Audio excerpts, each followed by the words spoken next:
Hi all, welcome to our Catan training video. Garrett Wilson, many of you already know me, but if not, I am a peer here of the CU Boulder family. The five of us here, I'll let us do introductions a little bit. We've been playing Catan virtually for, it feels like a whole year now, and we've gotten it down to an art where we want to expand. We want to do a tournament. We want to bring a lot of people in because it's been a lot of fun. It's been a really, really nice chance for us to connect over the pandemic. So we want to expand out to all of y'all and show you how we do this, how we set it up, how we go. It's been really successful for us and ultimately can hopefully be successful for y'all. So like I said, Garrett Wilson, he and his, and I'll let the other ones take over and introduce themselves. My name is Nikki Hutchinson, she, her, hers, and I also am a part of the CU family. Hi, I'm Bree, she, her, hers, and super excited to show you all how we play virtual Catan. Hey y'all, I'm Cody, he, him, his, and definitely looking forward to learning even more and exploring this with you all. Monica, she, her, hers. I'm the hand model from Zoolander. I'll be showing you how to place pieces on this lovely hexagon. So before we jump in, we want to specify one important thing that we learned while doing all this. There are different versions, and so you want to make sure that you are playing by the rules of the most recent game. So for example, I actually have a pretty old version, and whereas the rest of the people in this group chat, they actually have a newer version. And so at one point we realized that we were playing off two different rule books because I was doing different things. So if you have an older game, you want to make sure that everyone on the board is familiar with the newer rules. So make sure you're familiarizing yourself with that before you jump in. But all right, so for this game, I am playing, Nikki is playing, and Cody and Bree are playing. So there's four of us playing. Monica is just showing the board. Nikki and I are by ourselves, whereas Cody and Bree are going to demo how you play as a pair because we recognize that some of you might want to play together. And so we'll show you how to do that. We're going to start off by setting up the board. So this is a very crucial part because if we all set the board differently, we won't be able to do the next steps after this. So we all have to make sure we have the exact same setup. So the first piece you will place down usually is the piece that has the 1. There's a little notch and it says 1 on it. And then there's a little notch and it says 2 on it. Yep, so right there and right there. And when you are sitting down, this piece is going to go farthest away from you. And then you're just going to build around. So you're going to make sure that you're finding the piece that has a little 2 notch on there, and you're connecting that with the 2 notch on the pre-existing board, and you're working your way around. So now from here, we are going to place down our hexagonal tiles, our resource tiles. And so what you want to do is you want to establish one person who is going to be your placer. They will shuffle up their tiles. Everyone else should have their tiles already laid out. So in Monica's thing, you can see that she has already placed out her tiles in their actual things, in their resources, in the ore, brick, sheep, wheat, and desert. Because when I place them out, it'll be very easy for you to grab and place them. So we always start at that top left corner. So that is where the little 1 notch is, and it's in between the 2-to-1 sheep port and the 3-to-1 question mark. And so that is where you're going to start. And so what we usually do is I'll be like, all right, first up is wheat. And everyone places a wheat tile up there in the top corner. And then we move clockwise around the outside of the board.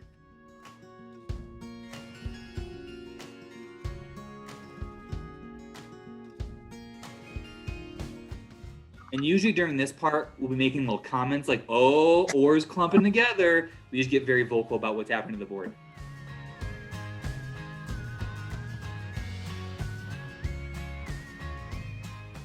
And so now we start in the inside again, top left corner. So it's going to be in that little notch of the sheep, wheat, and brick. So right there. And now we're going to start with wheat.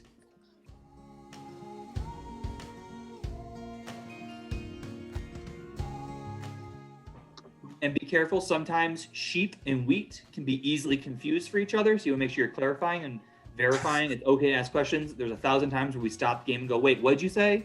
Cool. Want to make sure we're right. And now everyone should be mirrored. So everyone should do the exact same board. And now the person who just did that will now lay out your number tiles. So same thing, if you look, Monica has them all laid out in a way that allows her to grab them very quickly when they're called. The person who is randomizing will shuffle them so they can't see them. You want the board to be random, so that way the game is just a different experience every time. So up first is going to be an 8. And we start in the exact same way we did the tiles. You start in that top left corner, you'll work your way around and spiral in towards the middle.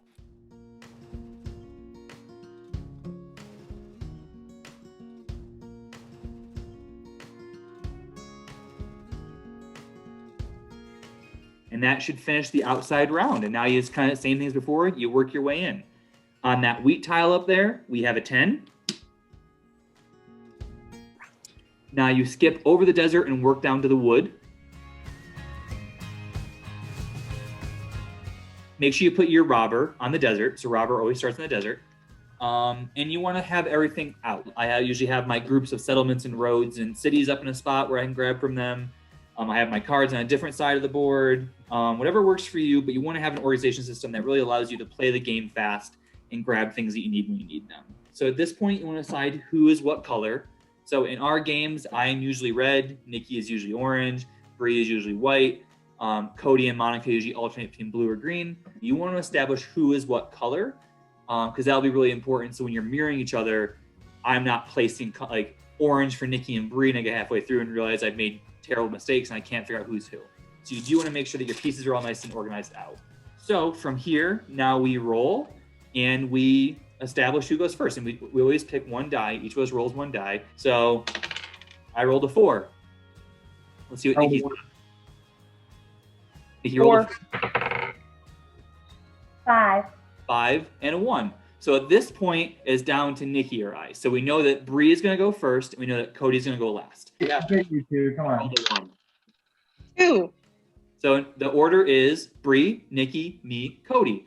And so we'll go around and place our things. Awesome. So I'm going to place my first settlement over on the left-hand side where the 9 sheep, 5 sheep, 6 brick. I'm going to place my settlement right there in the middle. So Bree, just to confirm, so you have the 9 sheep, the 6 brick, and the 5 sheep. Yes, you got it. Awesome. And then I'm going to have my road going between the 9 sheep and the 6 brick towards the ocean. Awesome. And so that is really key. You want to really describe where you're going because that helps you mirror the board.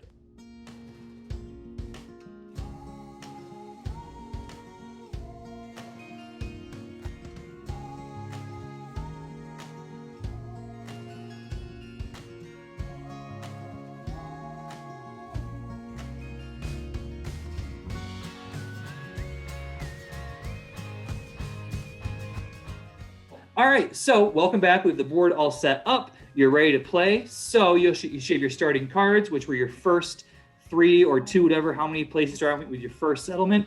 So Bree goes first. So Bree, show us how you roll. All right, so I am rolling, and I rolled an 8. I always have to keep my building cost card out because I can't remember how to build things otherwise.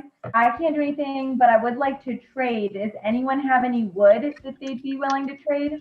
I do, but I can't trade it. I don't. I have wood. I have sheep. Would you be willing to trade for sheep? Yeah, let's do that. Okay. And so now you hold up your cards to the screen so you can verify you're doing it. Now at this point, Nikki and Bree are going to return their 2 cards to their piles. And then they're going to draw the respective cards that they got. So Bree's going to pick up a wood, and Nikki's going to pick up a sheep and add them to their hands. Nikki rolls next. And so Nikki, take it off. Cool. Rolling, rolling, rolling. I got to plug in my slogan.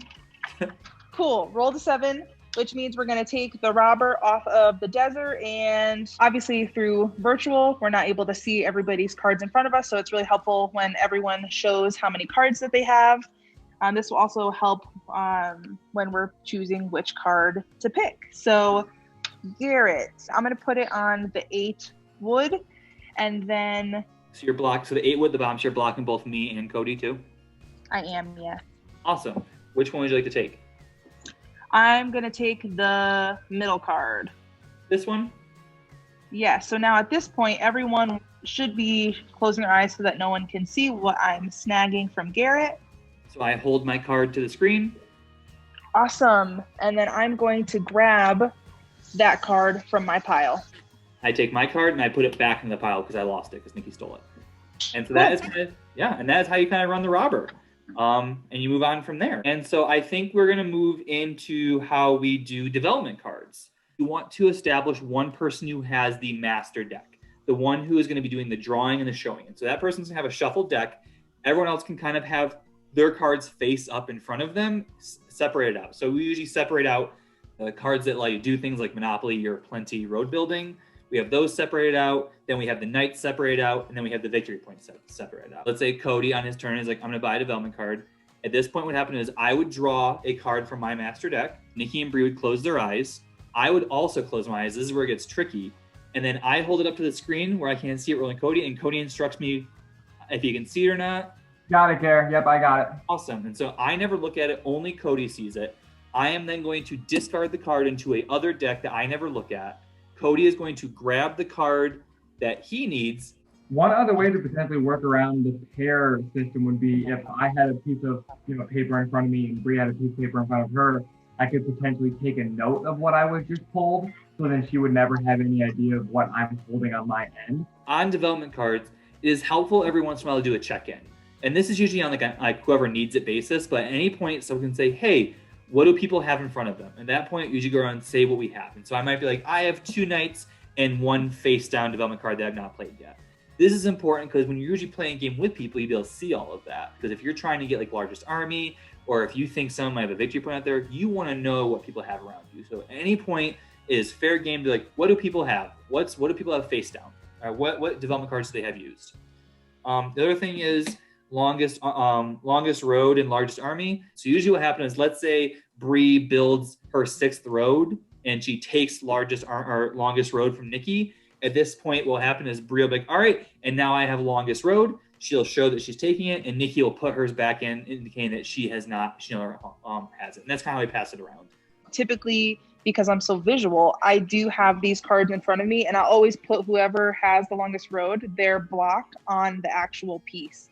Because usually you will visually be able to see this when we're together in person, that Bree has that card, but that's not how it works in this virtual setting. So also, another thing that I wanted to share since we're talking about development cards is to show your cards the best that you can when you're about to build something. So when you're going to build a development card, just show the cards that you're putting in the bank. Because once again, like that's something that we get to see in person visually, but we can't do it through this virtual setting. So it is helpful just to be like, oh, I'm building a road, and then show the 2 cards for that, and then put those in your bank. Yep. I'd say for us, we've gotten really good at like broadcasting our moves, what we're doing. We are very visual and audio. We talk through everything. We say, I am rolling, my turn is done. We like are really, and then someone says like, okay, it is my turn. We usually like announce everything so that way it removes all like miscommunication and confusion. But that's pretty much the game. And so thank you for joining us. We hope you can have fun with this. This has been a lot of fun for us. It's kept us really lively and kind of connected throughout this pandemic. But yeah, and if you ever do the expansion, it is the exact same setup for the expansion. You can do exactly the same for the expansion piece, but we're going to try and keep it to the 4-person games for the tournament. It's wild that it really has been almost a year, because we started in March, I think, or April. Yeah, we were pretty quick. So we have a couple months. It was early on that we started doing this. This has totally saved me. I can't even tell y'all. To be able to have like this social connection every now and then. And it feels like in person, because it's not just like we're on a screen, but you still have like things to manipulate in front of you. Yes, Monica, I'm including that. Like, as this changing world of people getting different jobs, potentially moving out of state, like this is a great way. Nikki, you have so many friends in Connecticut, right? Like Garrett, upstate New York, still Monica, Texas, with her old staff. Like, this is literally a way that you can continue to play in a collaborative way with people who you might not be close with anymore. And to Garrett's point of like, you can do something online, sure, but this is not just online. Monica's point of this is actually physical manipulation of a game in front of you. Our bloopers and other fun things. Well, to make sure we're not talking shit about people. Wait. Yeah, my that Corey friend's a real piece of work. He is. We have 5 states represented, 42 people, For real though. Nikki, you don't mind chopping down that long of a video? No, I'm so pumped. I'm just trying to figure out how Garrett's gonna get that to me. Okay, and then also, did you record to the cloud or did you record to your computer? I recorded to my computer. Okay, good, because I think the cloud doesn't do gallery view sometimes. Oh. No, I've always done it to my computer, and it's worked out really well each time. Okay, yeah, to say, Bree, something you could have told us yesterday. That's fine. Like, well, guess what we're doing? She's like, I just bought Catan. Ugh. Ooh. That's awesome. Also, Bree Cody, this beer is delicious. 'Twas a good year. Stop talking shit. I'm just kidding. I was in a bare ass sweatshirt. naked below this camera. Anyone have guesses what the next number is? 8, yeah. Eight. Yeah. 11. 3. Okay, I'm good. 5, If 6. space and 11 and a 3, it is a 10. Imagine if we did that every and guesses. It'd take forever. I'd be if he had like done this massive move, all his cards and then rolled. But he's just been lucking out and rolling 9s. I'm done. I'm getting candy. Cool. Before my turn passes, my big toe hurts right now, Garrett. I'm worried I got gout. I mean, you would literally like, unless it is like genetically do any of your family have it bad? No. You Yeah. gout to be kidding me, Bree. Yeah. I have to tell Garrett because my big toe hurts. I was like, wait, isn't that what gout is? You got gout, brother. It's, Okay, anyway, I'm done. Next person. oh. Get it, Nikki. That's My nose blowing was not bad at all. And the toughest thing Oh, goes. A 3. Holy Christ, do I keep rolling these obscure numbers? I'm done. Does anyone want to build? No. I will. Alright. I'm gonna build a road. Ouch. Ouch. Ow. I'm gonna put. Sorry, I'm not muted. I got my AirPods in the distance. Now it's Cody's turn. Rolling. I was putting on Dick Clark and getting the snacks out. Yummy. Y'all, look, hands up. Bree's looking at it. It's a real 9. It's a 9. This is a fun game. I'm really enjoying this game. I'm feeling like I'm able to express myself and have skill and use my abilities to my fullest. Okay. Ready. Yo, I have like the weirdest songs in my head. I had a friendship singer song when I was in elementary school choir before this, and now I have Prince in my head. I love it. I also rolled an 8, which means I get mad or. And oh my god, it does. Does anyone have wheat? I have 0 cards. I have no. I'm talking to your boys right here. Say hi, Dad. Hi, I'm just going to Happy New Year. I can't build. I can't build either, but I think Nikki does. Okay, we'll talk. No, I can't build. This was a no. I can't. I think Nikki's on a phone call. Yeah. I'm gonna turn in 2 wheat and a brick for a road. Ew. I'm gonna build that road. Do it. Do